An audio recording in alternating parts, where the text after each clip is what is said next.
और चलिए मेहमानों से आपको रूबरू करा देते हैं। अमित तिवारी, प्रवक्ता भारतीय जनता पार्टी, हमारे साथ हैं। अमित जी, बहुत स्वागत आपका। अशोक यादव जी, समाजवादी पार्टी के प्रवक्ता, हमारे साथ हैं। अशोक यादव जी का बहुत स्वागत है। राज शर्मा जी, कांग्रेस के प्रवक्ता, हमारे साथ हैं। राज जी का बहुत स्वागत है। निरंजन पोद्दार जी हमारे साथ हैं, राजनीतिक विश्लेषक। निरंजन पोद्दार जी, आपका बहुत स्वागत है। निरंजन पोद्दार जी, आपके पास आ रहा हूँ सर। सवाल ये है कि प्रधानमंत्री ने ये अब बात कही, वो भी तेलंगाना पहुंचकर, कि अब अडानी अंबानी का नाम क्यों नहीं ले रहे आप लोग, क्योंकि अब जहां आपकी सरकारें हैं वहां आप उनके लिए दरवाजे खोल के बैठे हो। बाकी चुनाव में तो अडानी अंबानी ही चलता था। निश्चित रूप से देखिए सुनील जी, सवाल तो उठता है। सवाल इसलिए उठता है कि जब से 2014 से सरकार बनी है, उसके बाद में जब शुरू हुआ था सूट बूट की सरकार, आपने देखा होगा, और वो सूट बूट की सरकार का मतलब ये भारतीय उद्योगपतियों का, या जो भारत के अंदर जो वेल्थ क्रिएटर्स हैं उन्हीं को लेकर के बात कही गई थी। और उसके बाद में जिस तरीके से लगातार आप ये समझ लीजिए 9 वर्षों तक उनके ऊपर हमलावर रहे, यानी कि विशेषकर इन्होंने तो नामकरण तक कर दिया था मोडानी।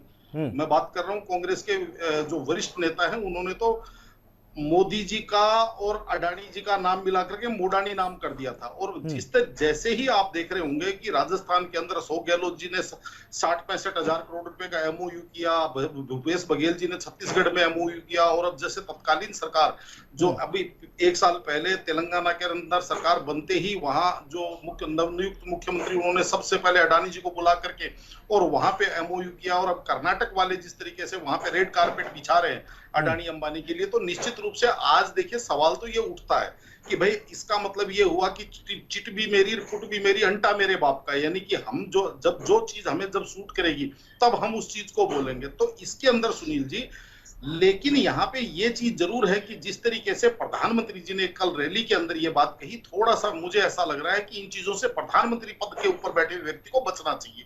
ये इसलिए कह रहा हूं क्योंकि जो वेल्थ क्रिएटर्स है, जो देश के उद्योगपति हैं, वो इस देश के अंदर समझ लीजिए अर्थव्यवस्था को मजबूती देते हैं, वो इस देश के अंदर लाखों लोगों को रोजगार देते हैं।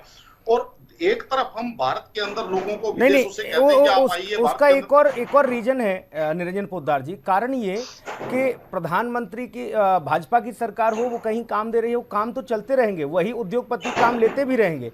लेकिन आप ये कहो कि अडानी अंबानी ये परिवार को ही सब पैसा ये लोग दे रहे हैं, तब उन्होंने कहा कि अब आप लोग क्या कर रहे हो, आप भी वही कर रहे हो।